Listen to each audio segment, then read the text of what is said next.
15 अगस्त 1969 को इसका संगठन बनाया गया था विक्रम साराभाई के द्वारा, ठीक है।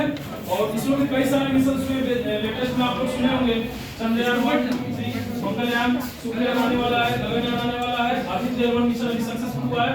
अभी फिलहाल 16 जनवरी को जो डॉकिंग सिस्टम है, डॉकिंग मतलब दो सैटेलाइट्स को एक साथ स्पेस में जोड़ना, वो सफलतापूर्वक अभी इसरो द्वारा किया गया है। क्योंकि डॉकिंग सिस्टम आसान नहीं होता, स्पेस में अनसर्टेनिटी इतना ज्यादा है कि वहाँ मिशन सक्सेसफुल होना बहुत कठिन होता है, ठीक। तो चंद्रयान 1 द्वारा आप लोग को पता ही होगा कि क्या हुआ था, सफल सिर्फ ऑर्बिटर भेजा गया था, उसमें उसने पानी के होने का स्रोत सबूत पेश किया था चंद्रयान 1। और चंद्रयान 2 द्वारा क्या किया गया, एक ऑर्बिटर साथ साथ लैंडर को भी भेजा गया। लैंडर जो कि सॉफ्ट लैंडिंग करनी थी हो गई, हार्ड लैंडिंग क्रैश हो गया था, चंद्रमा के साउथ पोल पे हो नहीं पाया, तो इसीलिए चंद्रयान 3 मिशन फिर लॉन्च किया गया, जो कि चंद्रमा के साउथ पोल पे अपना लैंडर विक्रम लैंडर अपना ज्ञान हुआ, सक्सेसफुली लैंड हुआ था। अब चंद्रयान 4 आने वाला जो मिशन है उसमें क्या करना है कि चंद्रमा की जो मिट्टी है ना, सॉइल, उसको वापस धरती पर लाना, उसके उस पर फिर रिसर्च करना होगा।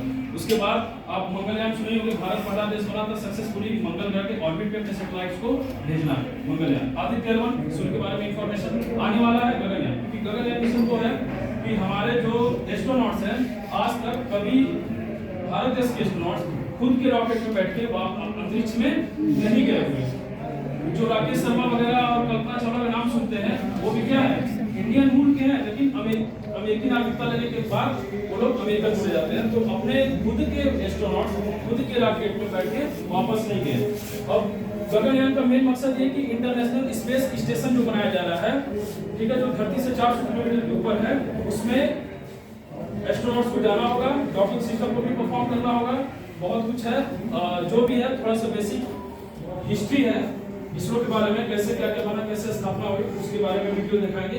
बाकी जो वहाँ पे हमारे मॉडल्स लगे हुए हैं, जितने भी सक्सेसफुल मिशन हुए, वहाँ पे आपको जो भी वर्किंग मेथड प्रिंसिपल पूछना होगा, सैटेलाइट्स कैसे काम करता है, साइंटिस्ट भी बैठे, आप लोग वहाँ पे जाके पूछ सकते हैं।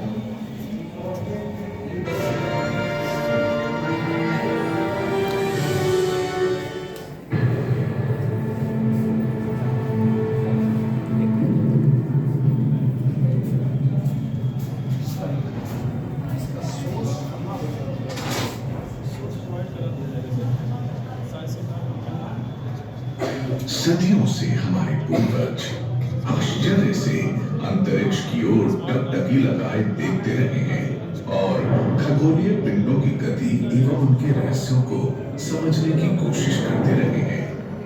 यह अवलोकन ब्रह्मांड के रहस्यों को समझने के लिए मनुष्य के प्रयत्नों की शुरुआत रही है। हजारों वर्षों से विश्व की कई सुप्रसिद्ध खगोल विज्ञानी जैसे Ptolemy, Copernicus, Galileo, Kepler, Hubble एवं कई अन्य ने ब्रह्मांड के रहस्यों को समझने में हमारी बहुत मदद की है।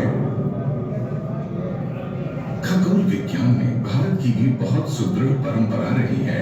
आर्यभट्ट, ब्रह्मगुप्त, वराहमिहिर एवं भास्कराचार्य के योगदान से सभी बखूबी परिचित हैं।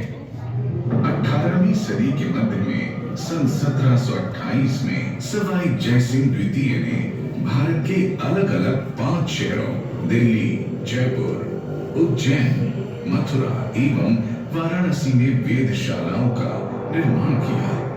4 अक्टूबर 1957 में सबसे पहले पृथ्वी की कक्षा में चक्कर लगाने वाले कृत्रिम उपग्रह स्पुतनिक 1 का सोवियत यूनियन ने प्रक्षेपण किया।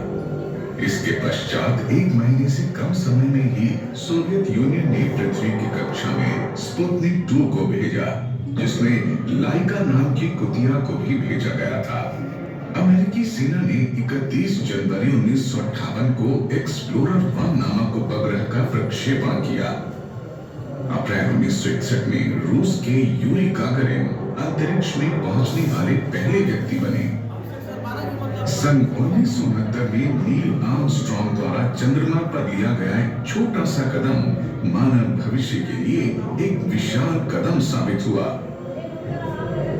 इसके साथ ही मानव फ्रंटियर ने कदम रखने और उसके अध्ययन के लिए प्रयास शुरू हुए और रफ्तार भी पकड़ी।